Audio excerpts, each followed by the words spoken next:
말씀 보도록 하겠습니다. 오늘 우리에게 주신 말씀 사도행전 1장 3절에서 8절까지 말씀입니다. 사도행전 1장 3절에서 8절까지의 말씀. 네, 제가 한 절, 여러분이 한 절, 한 절씩 교독해서 읽도록 하겠습니다. 제가 먼저 읽을게요. 예수께서 고난 당하신 후에 자신이 살아계심을 여러 가지 확실한 증거로 사도들에게 직접 보여주셨고 40일 동안 그들에게 나타나 하나님 나라에 대한 일을 말씀하셨습니다. 예수를 떠나지 말고 너희가 내게 들은 대로 내 아버지가 약속하신 선물을 기다리라. 요한은 물로 세례를 주었지만 너희는 며칠 안에 성령으로 세례를 받을 것이다.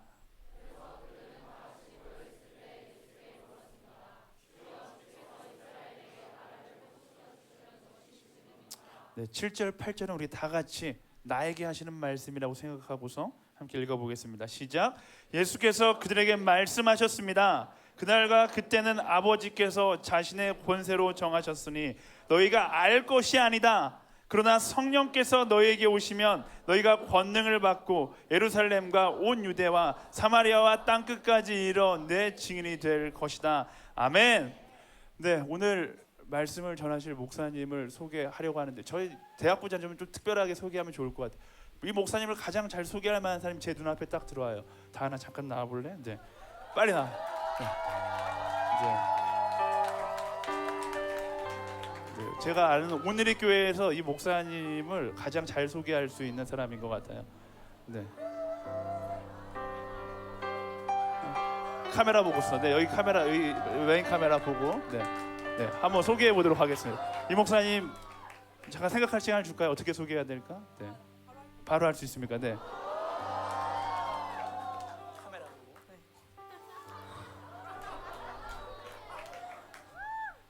너는 양이 아니야, 독수리야. 그러는 거예요.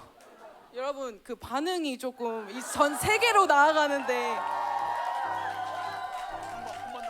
한 번 더요? 한 번 더 할 때 반응, 네, 이는 힘껏 웃어주세요. 네.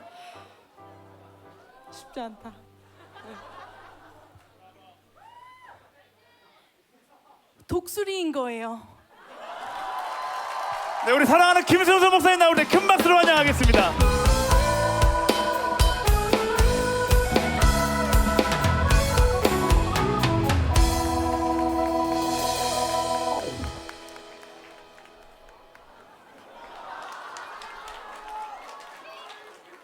할렐루야. 할렐루야. 감사합니다. 여러분은 닭이 아닙니다. 여러분은 독수리입니다. 할렐루야. 아멘. You are not a chicken. You are an eagle. 저희 있는 분들에게 한번 말해주겠습니다. 너는 독수리야. 할렐루야. 독수리처럼 날아 올라가는 여러분 되시기를 주님 이름으로 축복합니다. 소개해 주셔서 감사해요. 너무 고마워요. 예, 저분은 저를 만나면 항상 이렇게 해요. 할렐루야. 그래서 오늘도 그럴 줄 알았는데 아무튼 고마워요.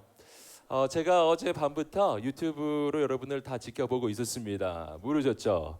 예, 되게 궁금했어요. 여기 대체 어떻게 생긴 데인가. 뭐 어떻게 한 거야? 막 이렇게 하면서 보니까 와보니까 되게 좋고, 특별히 또 대전, 수원, 인천 이렇게 또 맞죠? 세계 캠퍼스 네, 오셔서 너무 좋은 것 같아요. 너무 좋은 것 같아요. 함께해서 너무 반갑습니다. 저는 요즘에 얼마나 감사한지 모르겠어요. 제가 이 나이에 여러분과 함께할 수 있다는 것이 너무나 고마운 거예요. 할렐루야. 저 초대해 주셔서 너무 감사합니다. 네. 네. 네. 제가 여러분 만나려고 옷도 샀잖아요. 이렇게. 할렐루야. 네, 좋습니다. 오늘 이 밤에 하나님께서 역사하실 줄 믿습니다. 네, 새 일을 이루실 줄 믿습니다. 오늘 이 밤에 역사하실 살아계신 하나님께 우리 박수와 환호를 한번 올려드렸으면 좋겠습니다. 자, 제가 할렐루야 하면 우리 박수와 환호를 한번 올려드리겠습니다. 할렐루야! 주님 영광을 받아 주옵소서. 주님 영광을 받아 주옵소서. 모든 존귀와 영광과 찬양은 다 주님의 것입니다. 이 밤에 주님만 우리의 예배를 받아 주옵소서. 아멘. 아멘. 할렐루야. 여러분, 예배하는 것이 우리의 능력인 줄 믿습니다. 예배하는 것이 우리의 힘입니다. 여러분, 우리가 하나님을 높여드리면 높여드릴수록 어둠 권세 떠나갈 것입니다. 하나님이 가장 높아지는 곳에 악한 마귀가 떠나갈 것입니다. 하나님이 가장 높아지는 그곳에서 내가 그동안 소중히 여겼던 것을 내려놓기 시작하는 거예요. 그때 나는 진짜 내 인생에 소중한 것이 무엇인지 알게 되실 것입니다. 저는 이 대학생 때 바로 그런 거를 발견해야 된다고 정말 믿는 사람이에요. 제가 이 말씀 준비하면서 제 대학 시절이 다시 한번 생각이 나더라고요. 얼마나 절망스러웠는지, 얼마나 어두웠는지. 제가 그때 너무너무 어두워가지고요, 까만 옷만 입고 다녔어요. 이거 까만 옷 많이 보이시네요. 항상 모든 옷이 검정, 블랙, 올 블랙이었어요. 그런 인생을 살았었던 기억이 나요. 근데 물론 뭐 까만 옷 입으셔도 돼요. 네. 근데 그때 제가 얼마나 길을 몰랐는가, 무엇이 소중한지, 어디로 가야 할지 너무나 모르겠었던 그 시절이 생각이 나요. 그때 내가 조금만 더 빨리 깨달았다면, 조금만 더 주님을 조금만 더 빨리 만났다면 제 인생은 진짜 더 놀라워졌을 거라고 저는 확신합니다. 그래서 오늘 이 밤에 여러분 너무 잘 오셨고요. 하나님께서 여러분을 통해서 놀랍게 역사하실 것입니다. 우리 좌우에 있는 분들에게 한번 말씀해 주시겠어요? 하나님께서 당신을 통해 놀라운 일을 이루실 것입니다. 아멘. 네, 제가 한번 기도하고 말씀 나누겠습니다. 사랑하는 주님, 감사합니다. 오늘 우리 가운데 오셔서 주의 음성 들려 주옵소서.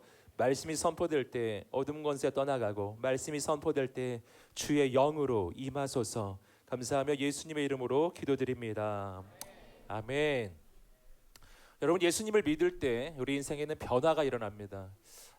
제가 요즘에 가장 좀 많이 느끼는 것은 뭐냐면, 가장 큰 변화가 뭐냐라고 한다면 그것은 인생을 바라보는 관점의 변화인 것 같아요. 인생을 바라보는 관점의 변화. 어떻게 바뀌는 거냐면, 내 인생에 대해서 진짜 내 인생의 본질을 깨닫는 거예요. 내 인생이 진짜 어떤 것인지를 진정으로 보기 시작하는 거예요. 진짜 내 삶을 향한 하나님의 눈이 열려지기 시작하는 거예요. 그러면 전과 완전히 다르게 보기 시작합니다. 예수님 바깥에 있을 때, 내가 예수님을 만나기 전에 나는 내 인생을 어떻게 바라보느냐? 어떻게 바라볼까요? 세상 사람처럼 바라보죠. 그것은 나의 조건과 배경과 환경과 나의 과거와 내가 가진 그것으로 내 인생을 바라보는 거예요. 그렇게 바라보면 대부분은 결론이 이렇게 나옵니다. 죽고 싶다. 이렇게 너무 낭망스러운 거예요. 내 삶을 내 있는 조건과 상황과 현실로만 판단하기 시작했을 때요, 그러면 이런 일이 일어나죠. 밤에 자기 전에는 내일이 안 왔으면 좋겠다. 아침에 일어날 때는 오늘 내가 경험해야 될 일이 너무 무거운 거예요. 나가고 싶지 않아요. 그냥 자버리는 거예요. 막 누워 있는 거예요. 얼마 전에 어떤 친구 한 명을 만났는데 그런 친구 있더라고요. 정말 그냥 잠만 계속 자는 거예요.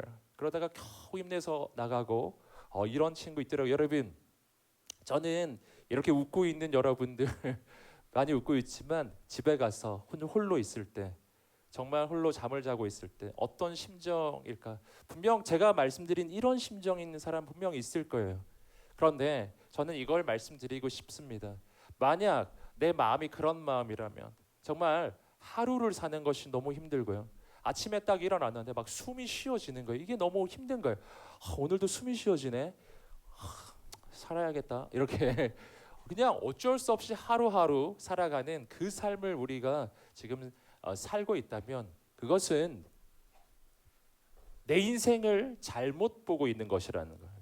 잘못 보고 있는, 그것은 내 인생의 진짜 본질이 아니에요. 내가 내 삶을 바라보면서 아무리 절망하고 있을지라도, 아무리 낭망하고 있을지라도, 정말 세상의 관점으로 현실적인 눈으로 바라보면 정말 그럴 수밖에 없다고 내가 느껴질지라도요, 그건 속고 있는 거예요. 악한 마귀가 나를 속이고 있는 것입니다. 아시겠어요? 그건 진짜가 아니에요.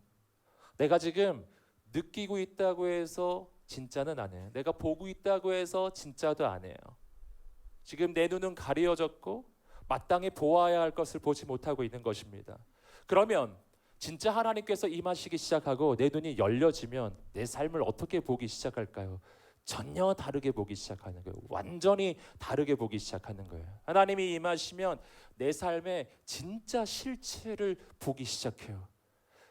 내 삶은 어떤 삶인가요? 여러분, 내 삶은 한마디로 이야기하면 하나님께서 선물로 주신 삶이에요. 선물이다.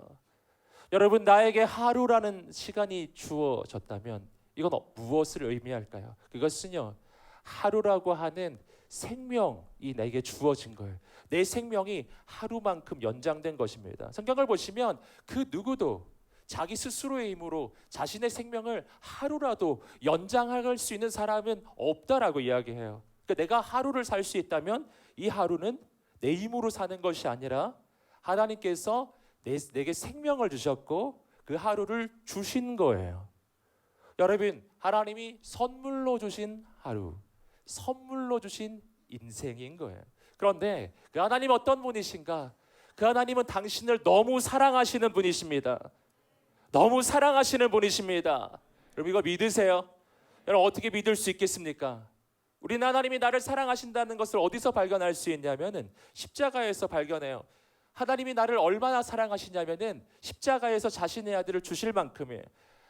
여러분, 아들을 줄 수 있다는 것은요, 모든 걸 줄 수 있다는 뜻이에요. 할렐루야, 할렐루야. 제가 이걸 어떻게 하냐면 저에게 아들이 있기 때문이에요. 저 아들 몇 명인지 아세요? 네, 아시는 분. 전 아들이 한 명이에요. 독생자. 저는 하나님을 닮아서 아들이 하나예요. 그래서 아들이 하나라는 그 느낌이 뭔지 알아요. 뭔지 알아요. 하나님 느낌을 안다고요. 하나님이 아들을 십자가에 못 박을 때 그 느낌 무슨 느낌인지 저는 정말 약간은 알아요. 우리 아들 십자가에 못 박는다? 말도 안 되는 일이 이거는 정말 그럴 수 없는 일인 거예요. 여러분, 아빠는 아들을 위해 뭘 할 수 있을까요? 저는 아들을 위해 저는 진짜 다 줄 수 있어요. 전 재산을 줄 수 있어요. 정말 다 줄 수 있어요.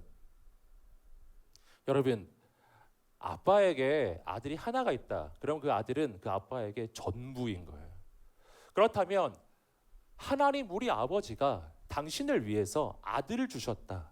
하나밖에 없는 아들을 주셨다. 이게 무슨 뜻인지 아세요? 그것은 하나님이 당신을 살리기 위해서 모든 걸 주실 수 있다는 뜻이에요. 다 줄 수 있다. 성경의 이야기예요. 자신의 아들을 아끼지 아니하고 주신 그분께서 그 아들과 함께 모든 것을 주시지 않겠느냐? 하나님께서 아들을 주셨다는 것은 나에게 전부를 주셨다는 것이고, 하나님이 당신을 위해 전부를 줄 수 있다는 그 말의 의미는 하나님께 당신이 전부란 뜻이에요. 넌 나의 전부야. 이런 말 들어보셨어요? 들어보게 될지어다. 네. 자, 여러분, 당신은 나의 전부야. 전부입니다. 여러분, 그런데 하나님이 나에게 그렇게 대해 주신다는 거예요. 넌 나의 전부란다. 넌 나의 전부란다. 넌 나의 전부란다.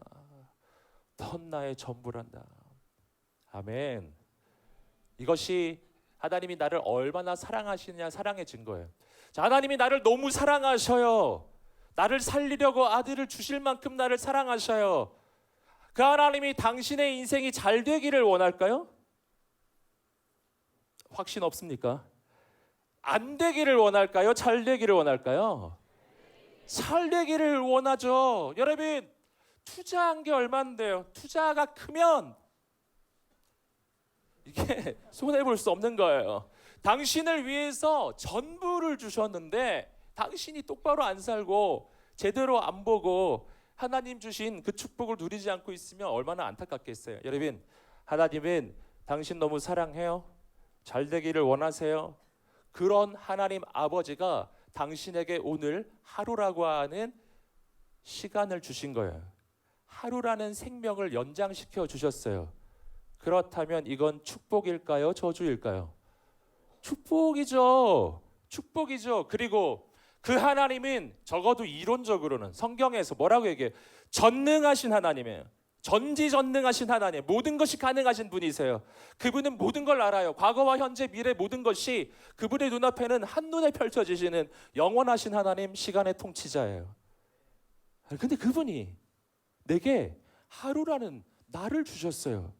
여러분, 이 날은 어떤 날일까요? 이 안에 하나님의 계획이 있을까요? 있을까요? 하나님이 나처럼 생각 없는 분이 아니라는 걸 믿으셔야 합니다. 하나님은 아무 생각 없이 하루 좋네 어떡하지? 이런 분이 아니에요. 그런 분이 아니라 나의 인생을 향한 최고의 계획, 최고의 디자인. 여러분, 그분은 디테일하시다. 매우 꼼꼼하시다. 디테일하시다. 이거 믿으셔야 합니다. 여러분, 하나님이 그렇게 디테일하게 나를 돌보시는 분이 나에게 하루라는 시간을 주셨어요. 그렇다면 이 하루 안에 얼마나 놀라운 하나님의 계획이 담겨져 있을까요? 선물이라니까요. 선물. 여러분, 오늘 이 하루는 하나님의 선물이에요. 여러분, 지금까지 살아온 모든 날이 당신에게 하나님의 선물이었고, 앞으로 살아갈 모든 날은 하나님이 당신에게 주실 선물이에요. 여러분, 내 삶을 바라보는 관점이 바뀌어야 한다라는 것입니다. 내 인생을 선물로 바라보는 사람과 내 인생을 저주로 바라보는 사람은 완전히 달라요. 삶이 다르고 인생이 다른 거예요. 여러분, 가슴에 손을 얹고 선포하겠습니다. 내 인생은 하나님의 선물입니다. 아멘. 아멘. 옆 사람에게 선포하겠습니다. 오늘 하루는 하나님이 주신 선물이다. 아멘. 그래서 우리의 인생을 다른 말로 표현해 보자면 보물찾기 이렇게 표현해 볼 수 있어요. 내 삶 곳곳에는 하나님이 준비하신 선물들이 막 숨겨져 있는 거예요. 막 여기저기 있어요. 막 널려 있는 거예요. 그래서 눈을 뜨고 찾아보면 있는 것입니다. 누리게 되기를 주님으로 축복합니다. 축복해요. 여러분, 그런데 하나님이 내게 주신 이 선물, 그것은 내 삶 전부예요. 내 인생 전부예요. 내 생명 전부가 다 하나님이 주신 선물이에요. 그런데 거기에 덧붙여서 하나님이 선물 일단 받은 거예요. 근데 거기다가 선물 하나 더 주셨어요. 선물 하나 주고 1+1 할렐루야. 하나님은 하나만 주는 분이 아니에요. 언제나 하나가 더 있어요. 근데 하나 더 주시는 게 처음 것보다 더 큰 거예요. 그게 뭔가? 오늘 말씀해 보시면은 그것을 바로 성령이라고 이야기합니다. 성령에 대해서 우리말 성경의 이 번역이, 우리말 성경에서 이 표현이 저는 되게 마음에 깊이 와닿았어요. 말씀을 묵상하면서. 왜냐하면 이렇게 표현된 번역이 별로 없더라고요. 오늘 말씀을 보시면은 성령에 대해서 이렇게 표현했어요. 아버지께서 약속하신 선물. 너희는 예루살렘을 떠나지 말고 아버지께서 약속하신 선물을 기다리라. 이렇게 말씀하셨어요. 그게 성령이거든요. 한번 따라해 보시겠어요? 아버지께서 약속하신 선물. 아멘. 네, 아버지께서 약속하신 선물. 그 스크린이 저 앞에 있으니까 되게 이상하네요. 네. 네. 할렐루야. 네. 사방에 제 얼굴이 있었어요. 여러분 보면서 말해야 되겠네. 하나 아버지가 약속하신 선물. 그게 뭐라고요? 성령이에요. 어떻게 그게 선물이 될까요? 예를 들면 이렇게 볼 수 있어요. 아빠가 아들에게 줄 수 있는 최고의 선물은 무엇일까요? 사랑? 예. 좋은 답이었어요. 아빠가 아들에게 줄 수 있는 최고의 선물은 비싼 장난감이겠어요? 여러분, 최고로 비싼 장난감일까요? 최신 레고 시리즈? 이런 걸까요? 여러분, 아빠가 아들에게 줄 수 있는 최고의 선물은 아이폰인가요? 여러분, 아니죠. 아빠가 아들에게 줄 수 있는 최고의 선물은요, 아빠 자신이에요.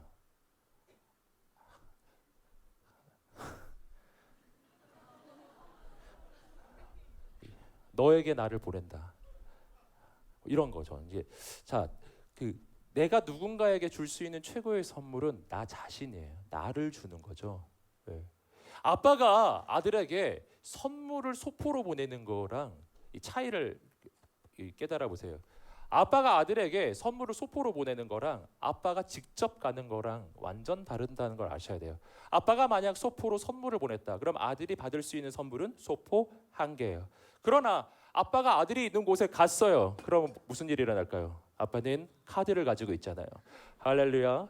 뭐든지 이제부터는 선물 1개가 아니에요. 소포 1개가 아니라니까요. 소포 10개, 100개. 우리 하나님 아버지는 무한하신 온 우주의 주인이시니까 막 쏟아지기 시작하는 거예요. 할렐루야. 자, 지방에서 올라오신 우리 대학생들 계시죠?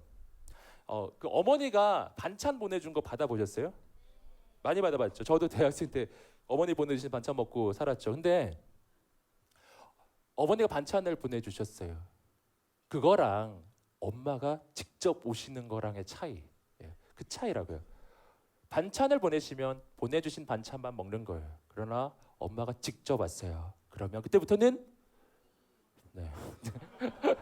그때부터 모든 게 달라져요.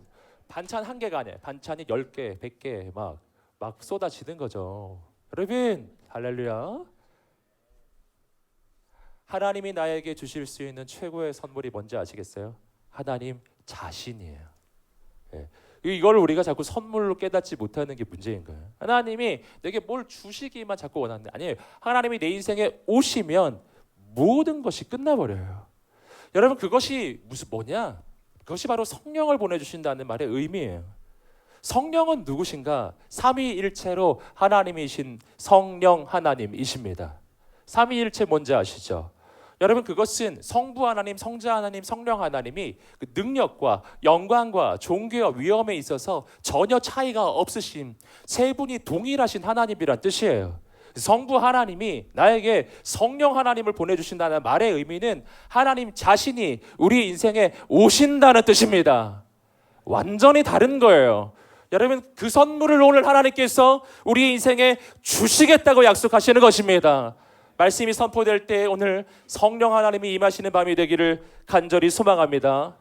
오늘 저는 여러분과 함께 2가지 영적 교훈을 나눌 거예요. 하나님이 주시는 선물 같은 삶을 살아가는 우리의 인생, 어떤 인생인가 하는 거예요. 첫 번째, 새로운 역사는 바로 여기에서 시작된다. 한번 다 함께 읽어보겠습니다. 시작. 잠깐요. 아까 그거요. 시작. 아멘. 자, 3절부터 5절까지 말씀 읽어보겠습니다. 시작.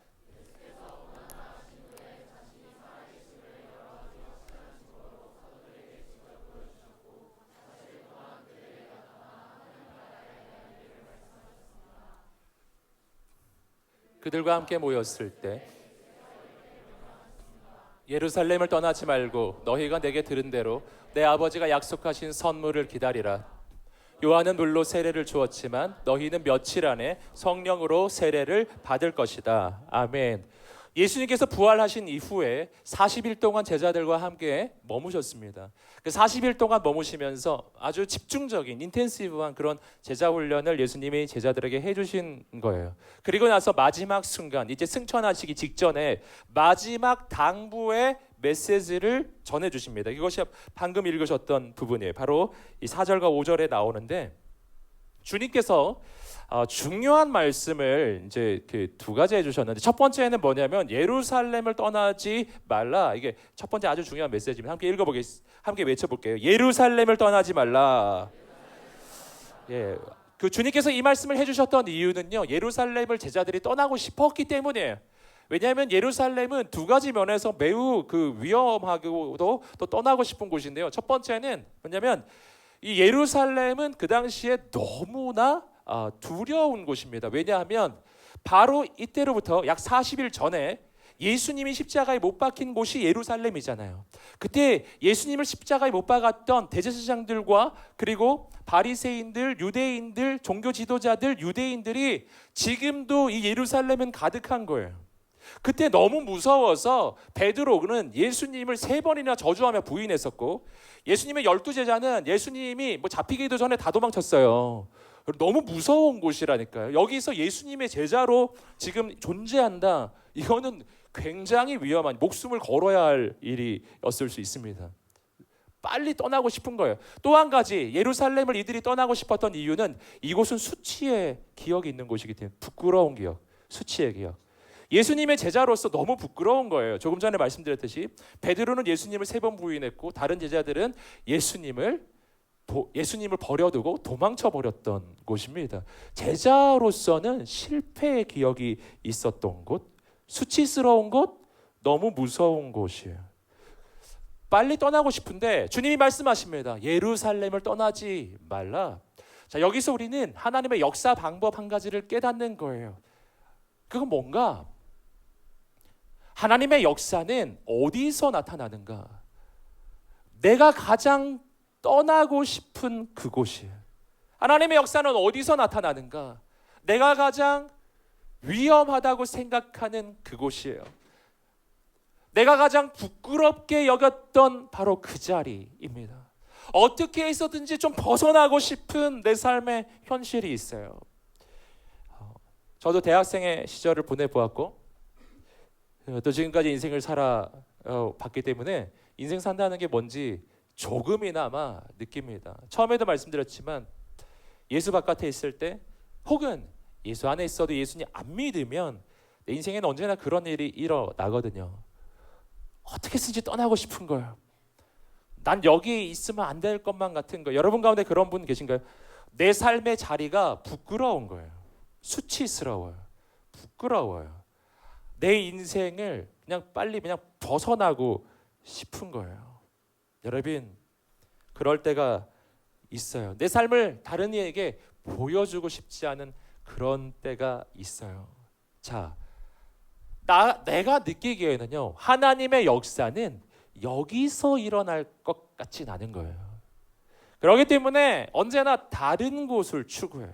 여기가 아닐 텐데, 내 삶의 이 자리는 아닐 텐데, 이렇게 자꾸 생각하는. 그런데 오늘 주님이 말씀하십니다. 예루살렘을 떠나지 말라. 여러분, 하나님께서 역사하시는 자리는 내가 가장 수치스러워하는 자리, 내가 가장 두려워하는 자리, 내가 정말 벗어나고 싶은 그곳이에요. 바로 여기, 내가 지금 있는 이곳, 바로 여기에서부터 하나님의 역사는 시작되는 줄 믿습니다. 새로운 일은 여기서 시작돼요. 왜 그런가? 왜 하나님은 다른 곳이 아니라 내가 가장 떠나고 싶은 곳, 내가 가장 두려워하는 곳, 내가 가장 수치스러워하는 바로 이곳, 내 삶의 이 자리에서 하나님의 역사는 이루어지는가? 그것은 하나님의 특징 때문인데, 하나님은 반전의 하나님이세요. 하나님은 역전의 하나님이십니다. 역전이 뭘 의미하는지 아시죠? 인생의 위기가 기회로 바뀌는 거예요. 여러분, 하나님의 역사는 언제나 그렇게 나타나요. 하나님의 역사는 인간의 능력이 끝이 나는 그 지점부터 시작해요. 하나님의 기적인 내가 생각하는 내 인생, 가장 위기 가운데 있는 내 인생, 그 위기의 끝에서 하나님의 기적의 역사가 시작되는 줄 믿습니다. 아멘. 하나님 그런 분이시거든요. 그러하기 때문에 내 인생의 이 위기의 자리, 두려운 자리, 불안한 그곳이 바로 하나님 역사하시기에 가장 좋은 곳이 돼요. 왜냐하면 그렇게 하나님이 역사하실 때에 우리는 알게 돼요. 이것은 하나님의 역사임을 알게 돼요. 여러분, 내가 힘이 있을 때 하나님의 역사가 나타나면 나는 그게 하나님의 역사인지 잘 몰라요. 내 인생이 좋을 때 하나님께서 역사하시면 난 항상 내가 한 줄 압니다. 하지만 내 인생이 바닥에 떨어졌을 때, 내 인생이 가장 위기 가운데 있을 때, 정말 벗어나고 싶은 내 삶의 현실 속에 있을 때요, 그때 하나님이 내 인생에 찾아오시면 나는 부정할 수 없어요. 이건 하나님의 역사인 거예요. 그래서 내 인생의 가장 깊은 위기의 자리에서, 내 인생의 가장 깊은 절망의 자리에서, 바로 거기에서 하나님이 역사하실 때 하나님이 가장 영광 받으시는 거예요. 가장 영광 받으시는 거예요. 할렐루야. 여러분, 그래서 가장 낮은 자를 통해서 하나님이 역사하십니다. 왜냐하면 그래야 하나님이 가장 영광 받으시기 때문입니다. 여러분, 그렇게 하나님이 역사하시기 시작할 때요, 내 인생에 대한 관점이 바뀌기 시작해요. 전에는 부끄러웠던 기억, 수치스러웠던 기억, 수치스러운 이 자리는 하나님이 날 버린 자리가 아닌가라는 생각이 들었던 거예요.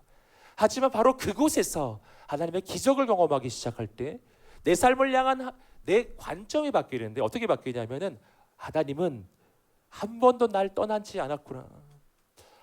내 삶의 실패에서부터 시작해서 그 실패를 가장 놀라운 하나님의 역사로 바꾸어 주시는 그 하나님을 만나면 내 삶은 처음부터 끝까지 하나님의 손에 붙잡혀 있었구나 하는 것을 여러분 알게 되는 거예요.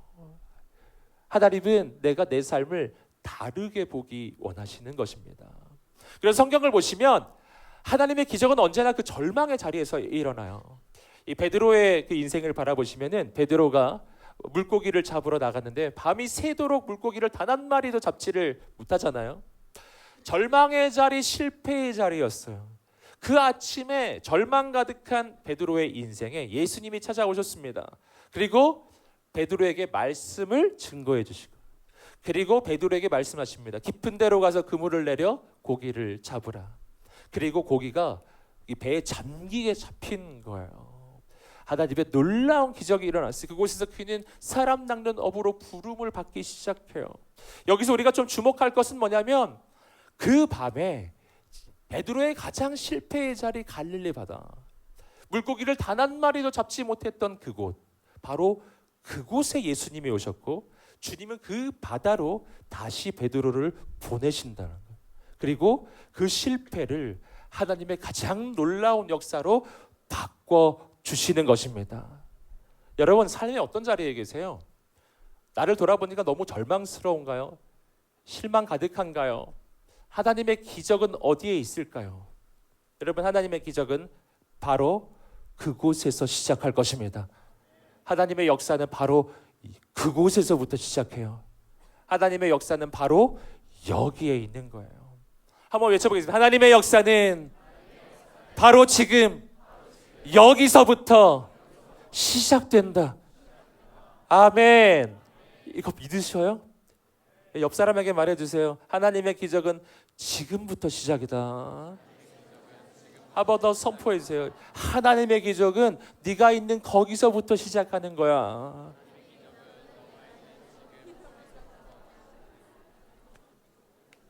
아멘. 제가 이 부분 생각하는데 제가 10여 년 전에 전주에서 목회했던 때의 기억이 나요. 옛날에 한번 말씀드린 적이 있는데 뭐 사람 다 바뀐 것 같아서 한번 말씀드려 보려고요. 10여 년 전에 제가 전주 대학교에서 사역을 했던 적이 있습니다. 그래서 교목으로 섬기고 대학교의 담임 목사로서 섬겼던 적이 있는데 그 대학교회라고 하는 곳에 이제 제가 부임을 해서 여러분 뭐 혹시 크리스천 대학 다니신 그 기독교 대학 다니시는 분은 학교에 뭐 그 혹시 뭐 교회라든가 뭐 있는데 혹시 보셨으면 혹시 느끼셨을 텐데 비슷했을 거라고 봐요. 이게 제가 갔는데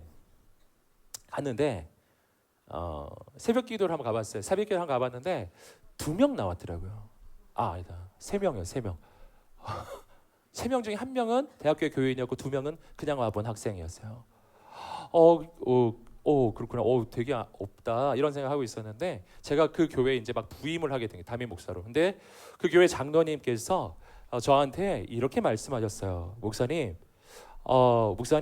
그 옵션이 있는데 새벽 기도를 하실 수도 있고 안 하실 수도 있습니다. 이렇게 하는 거예요. 왜냐하면 지금 아까도 말씀드린 새벽 기도가 있긴 있는데 너무 안 나오는 거예요. 2명? 1명, 2명 맨날 이렇게 나오는 거예요. 그러니까 뭐 어차피 옛날부터 했던 건 아니고 전 목사님 때부터 했는데 뭐 이렇게 너무 안 나오니까 목사님 그냥 이왕 새롭게 부임하신 김에 하지 안 하셔도 됩니다. 안 하셔도 됩니다. 이렇게 저한테 말씀하시는 거예요. 여러분 제가 갈등이 됐을까요? 안 됐을까요? 네? 예. 놀랍게도 갈등이 되더라고요. 내가 안 하기로 결정하면 나도 안 해도 되잖아요. 네. 목사가 왜 저런가 뭐 이런 지금 그럴 텐데 여러분 진짜 안 해도 되나? 막 이런 생각이 들기 시작했어요. 근데 제 마음에 2가지의 마음이 들었는데 하지 말까? 해도 상태를 보니까 될 것 같지가 않은 거예요. 1명, 2명 이거 너무 힘든데. 근데 또 다른 마음이 하나 있었어요. 그래도 어떻게 기도를 없애나? 기도의 자리를 어떻게 없애지? 일주일 고민하다가 하기로 결정했어요. 하기로. 근데 하기로 했는데 막막하더라고요. 근데 새벽기도 하려면 약간 스텝도 있고 이래야 되는데 완전 전무했거든요. 그래도 그나마 그 교회에 대학부가 좀 몇 명 있었는데 그래도 그 같이 좀 이렇게 섬길 만한 그 애들이 한 네다섯 명 정도 있었어요. 회장, 부회장, 총무서기회계.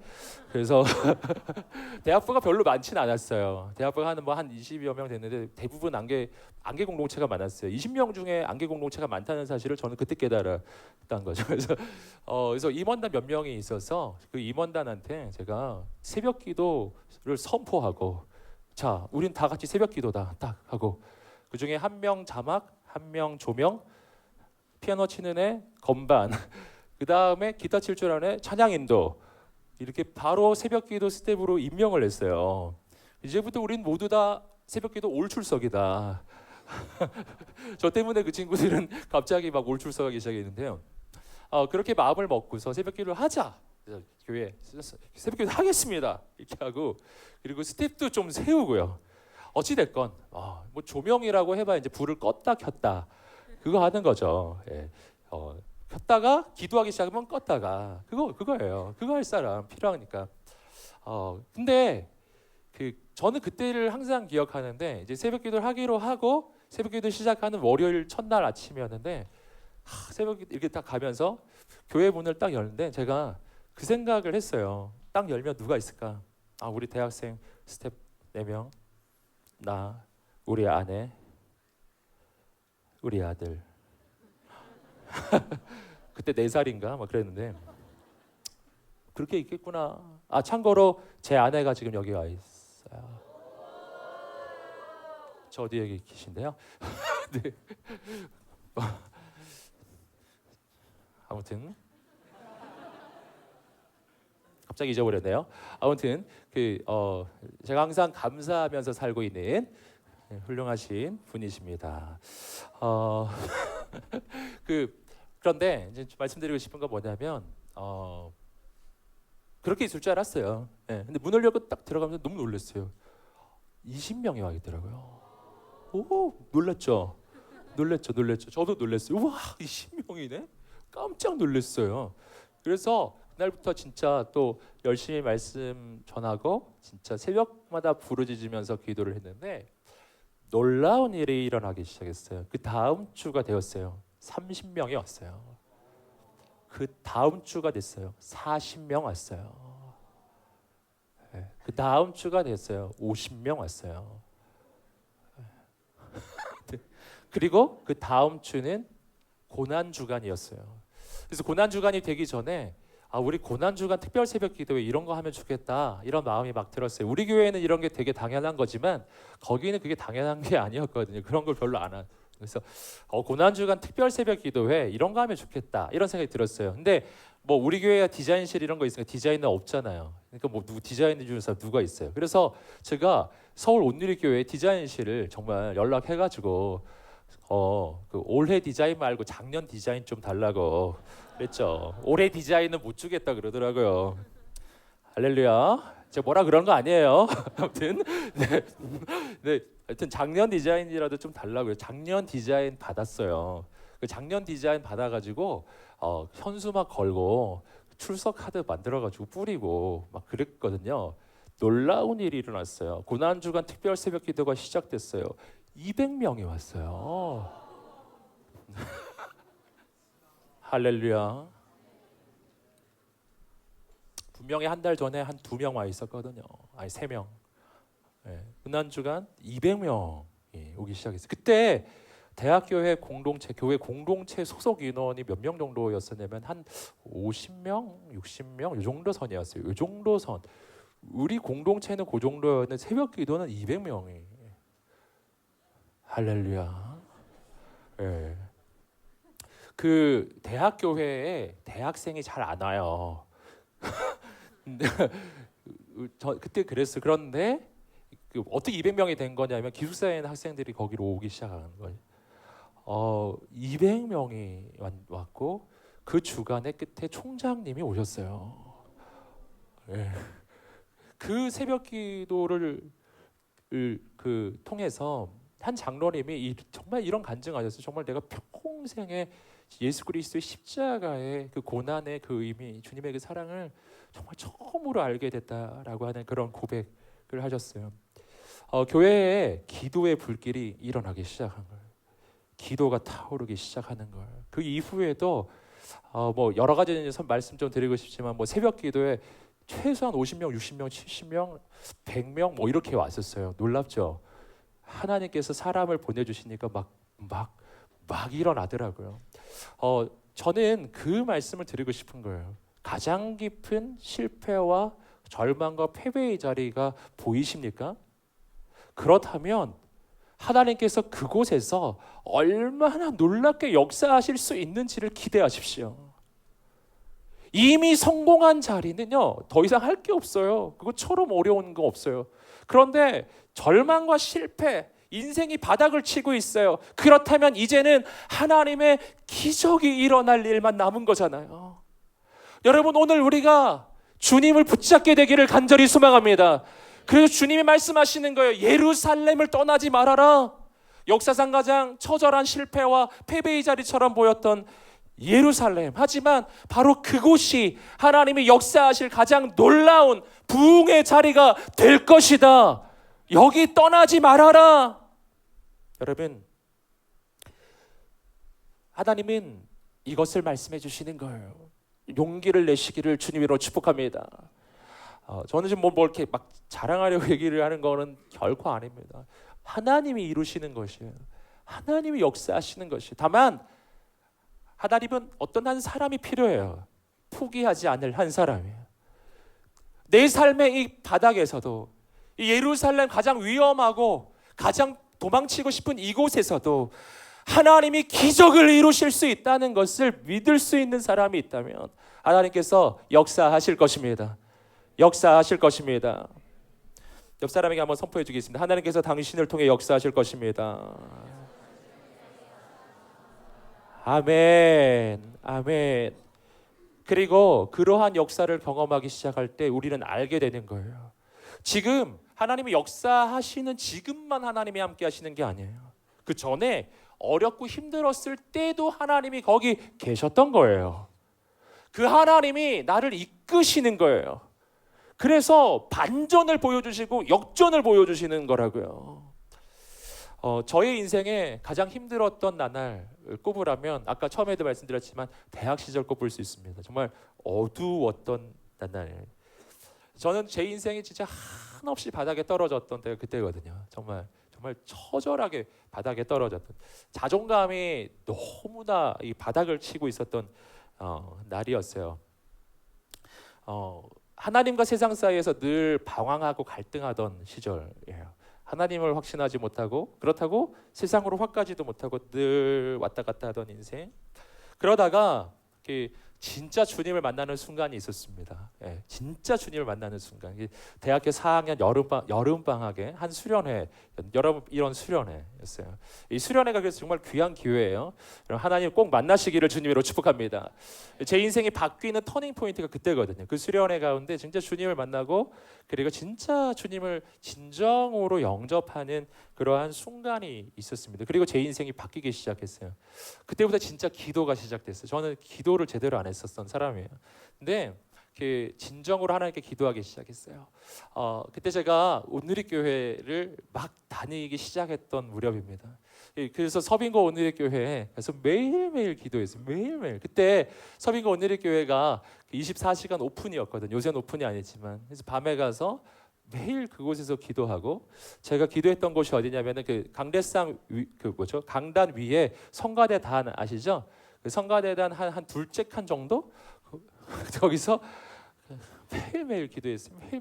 매일 저녁마다 집회가 있잖아요. 매일 저녁 집회 참석하고 기도하고, 거기서 막 기도하고 그리고 자고. 요새 못 자지만 잘 수 있었어요. 분당에서 자다가 새벽 5시에 새벽 기도 시작하면 일어나서 새벽 기도하고 학교 가고. 저 대학교 4학년 대학교 4학년 시절이에요. 그 시절이. 그래서 그런 거예요. 진짜 흔히 말하는 교숙자죠. 교숙자. 그래서 학교 끝나면 교회하고 자고 막 그랬단 말이에요. 은혜의 때예요. 은혜의 때. 평생 그럴 건 아니니까 너무 또 그러지 마시고요. 괜찮아요. 한때 그런 때가 있는 거예요. 근데 그때 제가 하나님께 진짜 기도했던 거 있어요. 왜냐하면 인생이 돌아보니까 힘든 일이 되게 많은 거예요. 대학생 때도 힘든 거 많잖아요. 그래서 제가 하나님께 진짜 기도했어요. 하나님, 저 정말 인생이 힘들었는데 하나님 어디 계셨나요? 이렇게 질문을 했어요. 하나님 어디 계셨나요? 내가 너무 힘들었는데 어디 계셨나요? 이렇게 막 기도했는데 기도하고 기도하는 하나님이 한 음성 들려주셨습니다. 이렇게 말씀해 주셨어요. 내가 너와 함께 있었단다. 네가 힘들어하는 자리 거기에 내가 함께 있었단다. 딱 그 한 말씀이었어요. 와, 그래서 저는 그 순간 신기하게 과거가 막 이해가 되는지는 않는데 여전히 이해는 안 됐어요. 이해는 안 됐는데 용납은 되기 시작하더라고요. 그래? 내가 힘들었는데 하나님이 나 버려둔 건 아니었단 말이지? 이런 거. 내가 되게 힘들었는데 거기 하나님 계셨구나. 나하고 같이 아파하셨구나. 내가 눈물 흘릴 때 거기 주님 함께 눈물 흘리셨구나. 막 이런 게 제 마음에 막 이렇게 오기 시작했어요. 그러니까 이상하게 괜찮은 거예요. 여러분 그런 거 느껴보셨어요? 이해는 안 되지만 받아들일 수는 있는 거예요. 저는 그 전에는 저의 과거에 대해서 생각을 떠올리면 너무나 힘들었어요. 말하고 싶지도 않았어요. 그런데 그 순간 이후로는 제가 저의 과거에 어려웠던 것들에 대해서 말할 수 있게 됐어요. 말하는데 그게 별로 어렵지 않았어요. 그게 이렇게 풀린 거예요. 그냥 괜찮아지기 시작한 거예요. 할렐루야. 여러분 예수 안에 있으면 우리의 과거가 새롭게 보이기 시작하는 것입니다. 달라지는 거예요. 여러분 내가 가장 힘든 순간에 주님 어디 계셨을까요? 주님 거기 계셨어요. 주님 동행하고 계신 거예요. 주님 지금 당신과 함께하고 계신 거예요. 당신을 버린 게 아니에요. 떠난 게 아니에요. 지금도 여기 계신 것입니다. 그리고 그때부터 제 마음에 꿈이라는 게 생겼어요. 진정으로 꿈이라는 게 생겼어요. 제가 이 말씀을 준비하면서 그때 내가 이런 생각이 있었구나 이 생각이 막 떠오르더라고요. 제가 대학 시절이 되게 어려웠었기 때문에 납득도 잘 안 되고 저는 교회 등록을 안 했습니다. 전에 한번 말씀드린 적이 있지만 대학생 때 저는 변변하게 선교단체를 해보지 않았어요. 보기에는 열심히 한 것처럼 보일지 모르겠지만 할렐루야. 그렇게도 보이지도 않나요? 아무튼 네, 아무튼 그렇게 보이는 줄 알았는데 아무튼 근데 그러지 않았어요. 저는 정말 방황만 하던 인생이었는데요. 근데 꿈이 생기더라고요. 어떤 꿈? 나처럼 너무 방황하는 대학생, 방황하고 있는 그 대학생들을 바른 길로 인도하는 사역자가 필요하다. 제가 그 생각을 하게 된 거예요. 왜냐하면 저는 없었거든요. 제가 진짜 방황하고 있을 때 내가 질문을 던지면 그 질문에 대해서 답을 해줄 수 있을 만한 분이 제 눈에는 안 보였어요. 뭐 죄송스럽긴 하지만 저는 등록하지 않았어요. 등록을 안 하고 안개로서 살았어요. 안개가 뭔지 저는 정말 잘 알아요. 쉽지 않은 거예요.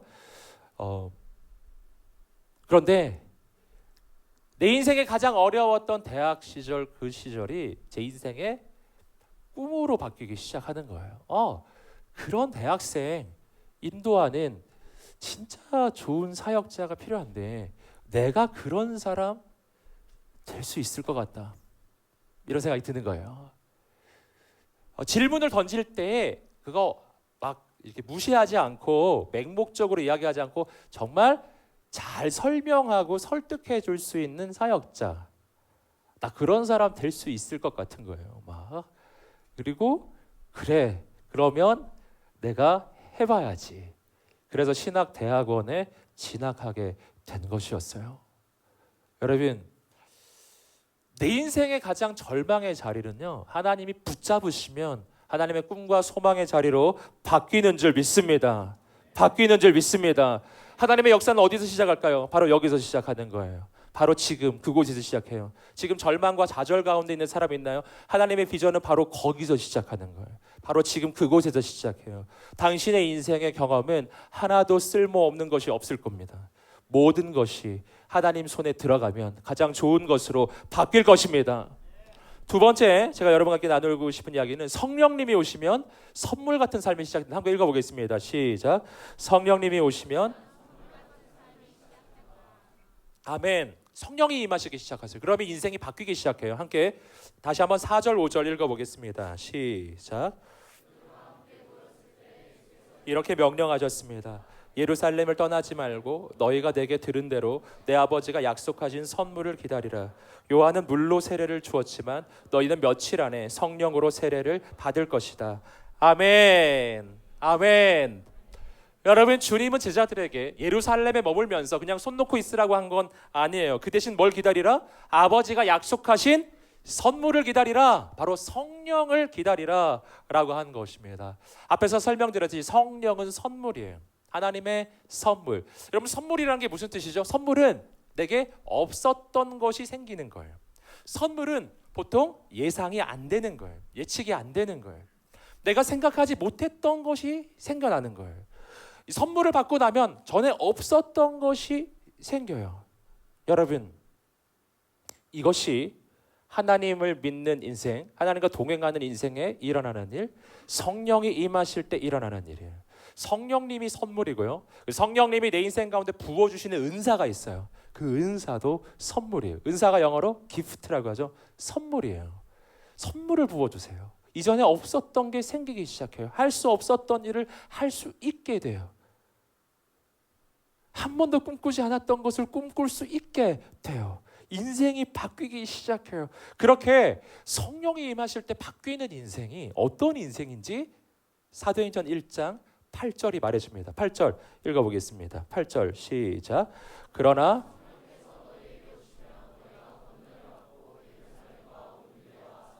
땅끝까지 이르러 내 증인이 될 것이다. 이것은 주님의 약속이에요. 이것은 명령이면서 약속이에요. 성령님이 임하실 때 우리 인생은 이렇게 바뀔 것이다.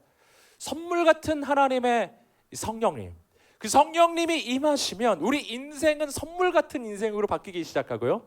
그 하나님의 선물 같은 그 하나님의 축복이 내 인생 가운데 임하기 시작하면 이렇게 바뀌어요. 세 가지 제가 나누고 싶어요. 첫 번째는 뭐냐면 새로운 능력으로 사는 삶이에요. 새로운 능력으로 사는 삶. 읽어보겠습니다. 시작. 새로운 능력으로 사는 삶. 아멘. 성령이 임하시면 뭐가 임한다? 권능이 임한다. 이 권능은 능력을 이야기해요. 헬라어로 dynamis라고 하는 그 폭발적인 다이너마이트의 그 어원이잖아요. 폭발적 하나님의 능력, 권능이 우리 인생 가운데 성령이 임하시면 오시는 거예요. 여러분, 그런데 그러기 때문에 성령이 임하시잖아요. 그러면 전에 할 수 없었던 일을 할 수 있게 돼요. 함께 따라해요. 성령이 임하시면 이전에 할 수 없었던 일을 할 수 있게 된다.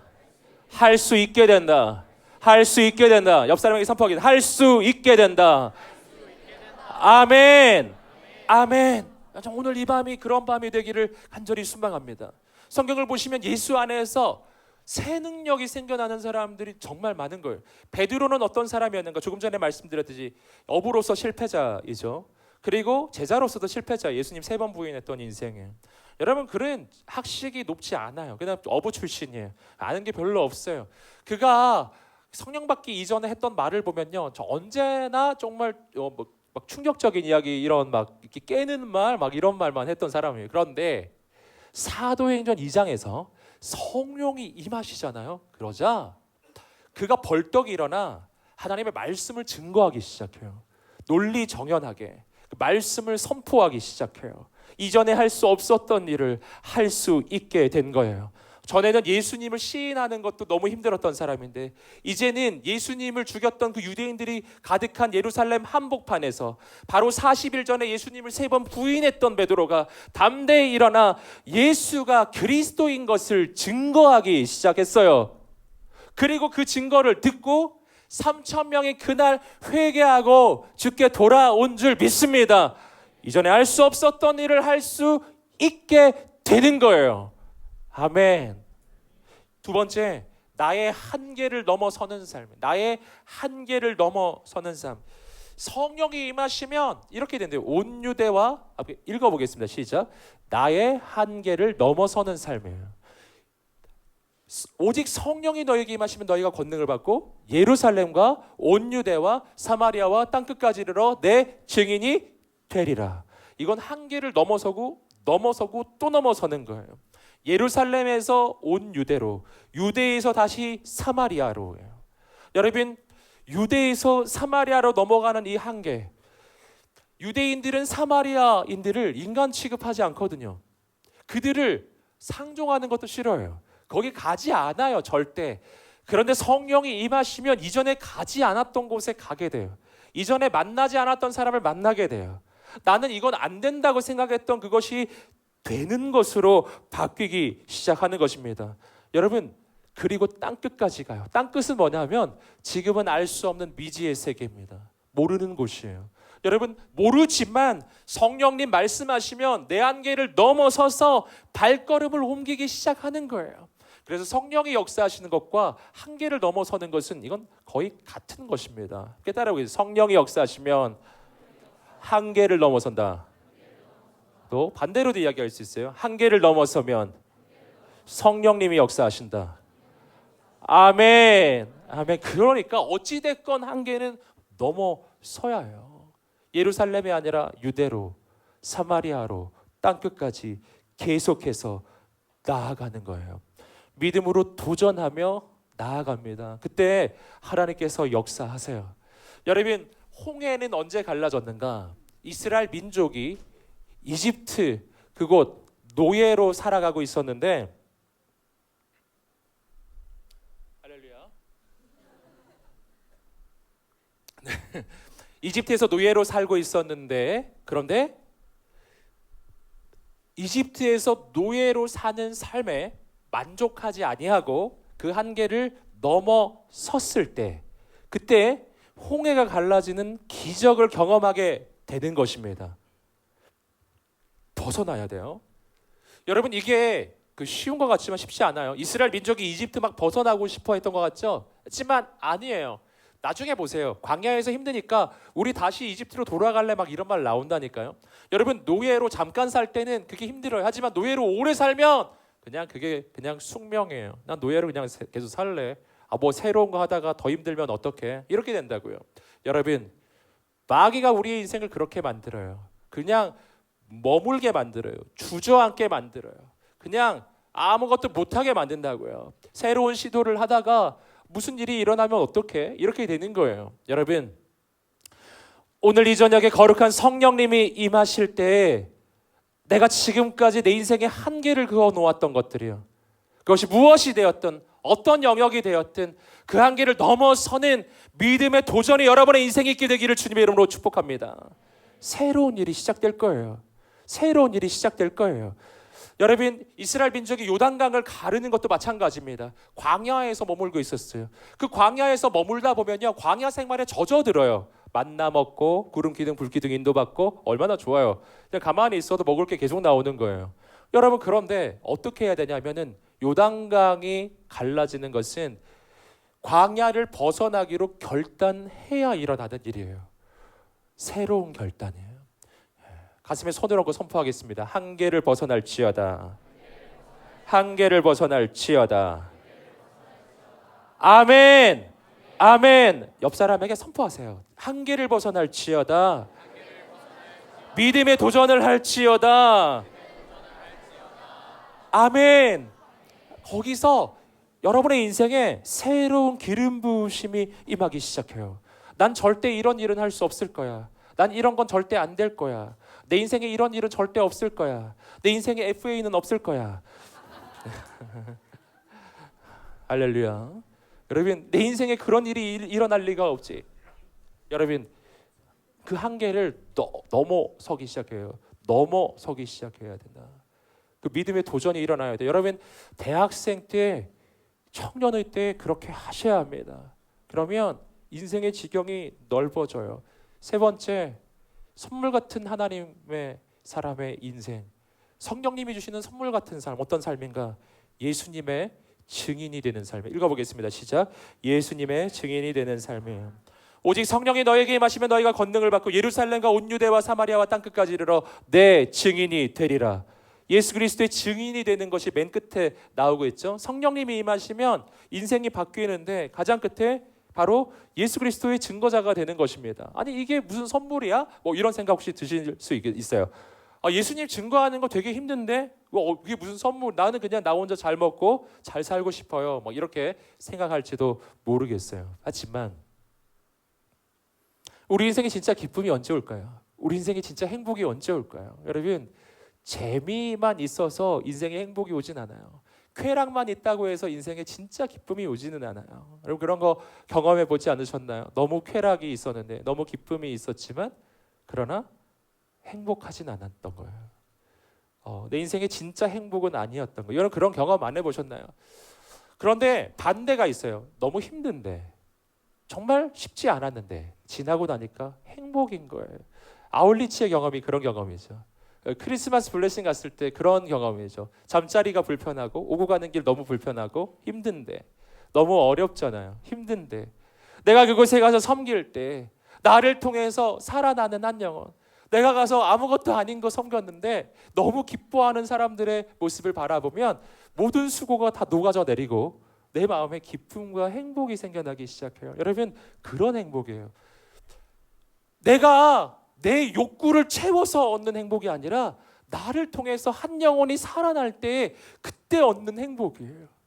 그게 왜 그렇게 행복한 거냐 하면은 나를 통해 살아나는 그 한 영혼이 바로 하나님께서 살리기 원하셨던 한 영혼, 그 한 영혼을 살리기 위해서 아들 예수님을 주실 만큼 그렇게 소중히 여긴 한 영혼이에요. 여러분 하나님께 한 영혼은 온 세상의 전부거든요. 그러니까 하나님이 그렇게 소중히 여기시는 영혼, 내 인생이 소중한 만큼 그렇게 소중한 한 영혼이 살아나는 것을 내가 볼 때요, 그때 내가 얻게 되는 기쁨은 그 어떤 것과도 비교할 수 없다라는 거예요. 그래서 선물이다라는 거예요. 예수 그리스도의 증인이 되는 삶은 선물 같은 삶인 거예요. 여러분 오늘 우리의 인생에 그러한 하나님의 선물 누리게 되기를 주님의 이름으로 축복합니다. 여러분 오늘 이제 말씀 정리합니다. 그리고 우리 하나님 앞에 이제 간절히 나아가기를 원해요. 오늘 이 시간에 가슴에 손을 얹고 한번 선포하겠습니다. 예루살렘을 떠나지 말고 아버지께서 약속하신 선물을 기다리라. 아멘. 아멘. 하나님의 기적은요 바로 여기, 내가 가장 어려워했던 내 삶의 바로 이 자리에, 지금 여러분의 인생의 시기, 지금 너무나 힘들게 생각했던 그 시기에, 앞이 잘 안 보이는 바로 지금 이 시간, 이 공간, 이 자리에서 하나님의 가장 놀라운 새로운 역사가 시작하는 줄 믿습니다. 중요한 건 뭐냐 하면요, 내 눈이 열려지는 거예요. 사랑하는 주님, 내 눈이 열려지게 하여 주옵소서. 하나님의 역사는 바로 여기서부터 시작한다고 하나님이 약속해 주셨어요. 청년의 때 하나님, 내 인생 붙잡고 계시는 하나님을 보게 하여 주옵소서. 오직 성령을 구하는 이 밤이 되기를 간절히 소망하는 것입니다. 여러분 이 시간에 한번 기도하면서 저 앞에 나갈 때, 주님, 내 삶을 바라보는 하나님의 관점이 열려지게 하여 주옵소서. 내 삶에 절망이 있었습니다. 내 인생을 바라볼 때 너무나 안타까웠습니다. 내가 하루하루를 사는 것은 힘이 들었습니다. 하지만 그것이 마귀의 속임인 걸 알았어요. 이제 하나님의 눈으로 내 인생을 새롭게 보게 하여 주옵소서. 오늘 그렇게요, 삶을 향한 하나님의 관점이 회복되기를 원하시는 분, 그 자리에서 한번 일어나 보시겠어요? 그리고 우리가